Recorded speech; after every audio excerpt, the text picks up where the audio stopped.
So my dear student, next question हमारे पास में आता है parachutist after bailing out fall 50 metre without friction when parachute open it decelerate with 2 metre per second square he reaches the ground with speed 3 metre per second at what height did he bail out. Okay, तो यहाँ पर सबसे पहले वो 50 metre downward direction में है ना, motion under gravity मतलब विदाउट एनी फ्रिक्शन वो मूव कर रहा है।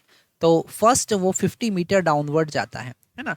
स्टार्टिंग में उसका वेलोसिटी u इक्वल टू 0 है। ओके, और यहाँ पर 50 मीटर ट्रेवल करने के बाद मोशन अंडर ग्रेविटी है ना, मतलब वो ग्रेविटी में जो मूव करेगा डाउनवर्ड डायरेक्शन में, तो 50 मीटर ट्रेवल करने के बाद उसका वेलोसिटी हमने माना v1। ओके, तो उसको v1 वेलोसिटी मिल जाएगा और वो v1 का वैल्यू हम कैलकुलेट कर सकते हैं। v1 का वैल्यू कैलकुलेट करने के लिए हम लिख सकते हैं v square is equal to u square minus 2gh। Okay, तो v का वैल्यू यहाँ पर v1 है, तो v1 स्क्वायर, इनिशियल वेलोसिटी यहाँ पर 0 था तो 0 स्क्वायर माइनस 2g का वैल्यू हम यहाँ पर 9.8 लेते हैं और h का वैल्यू यहाँ पर -50 लेंगे क्योंकि डाउनवर्ड डायरेक्शन को हम नेगेटिव मान के चल रहे हैं, तभी हमने g का वैल्यू -9.8 लिया था। ठीक है, तो यहाँ पर v1 स्क्वायर का वैल्यू हमको मिलेगा, ये हो जाएगा प्लस 100 इंटू 9.8। ओके, तो इसको हम लिख सकते हैं 980 इसका वैल्यू होगा, है ना, और v1 स्क्वायर का वैल्यू ही हमें आगे यूज़ करना होगा। अब जब वो पैराशूट को ओपन करता है, जैसे ही वो पैराशूट को ओपन करेगा अपवर्ड डायरेक्शन में एक एक्सेलरेशन लगने लग जाएगा जिसको हम कहेंगे डिसेलरेशन, क्योंकि मोशन के अपोजिट डायरेक्शन में लग रहा है।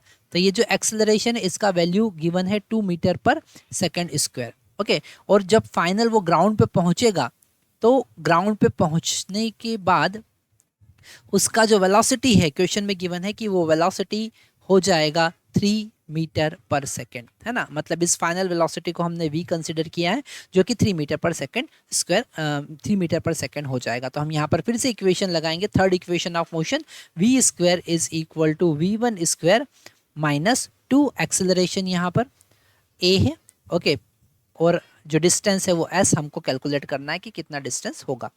तो फाइनल वेलोसिटी तो 3 square okay is equal to initial velocity यहाँ पर कितना था, हमने यहाँ पर v1 स्क्वायर का वैल्यू कैलकुलेट किया, that is equal to 980। Okay, and यहाँ पर अगर हम देखेंगे तो प्लस 2 इंटू ए का वैल्यू यहाँ पर 2 गिवन है ना, एंड s का वैल्यू हमको फाइंड करना है। तो यहाँ पर s का वैल्यू अगर हम कैलकुलेट करेंगे तो 4s इक्वल टू हमको मिलेगा 980 माइनस 9। ओके, है ना, इस 3 का स्क्वायर यहाँ पर 9 हो जाएगा और वो सब्ट्रैक्ट होगा, तो 4s इक्वल टू ये हो जाएगा 971। ओके, जब 180 में से हम 9 को सब्ट्रैक्ट करेंगे तो s का वैल्यू हमको मिलेगा 971 डिवाइडेड बाय 4। ओके, इसे हम यहाँ पर कैंसिल करेंगे तो ये 2 टाइम कैंसिल होगा, है ना, फिर 4 टाइम कैंसिल होगा और फिर ये 3 टाइम कैंसिल होगा। ओके, तो हमको आंसर मिलेगा D option 243 metre. Okay, approximate यहाँ पर हमने कैलकुलेशन किया है, तो यहाँ पर हम इसे अप्रॉक्सीमेट आंसर कह सकते हैं कि ये अप्रॉक्सीमेट 243 वैल्यू करीब करीब आ रहा है, तो हमारा आंसर डी होगा। Thank you.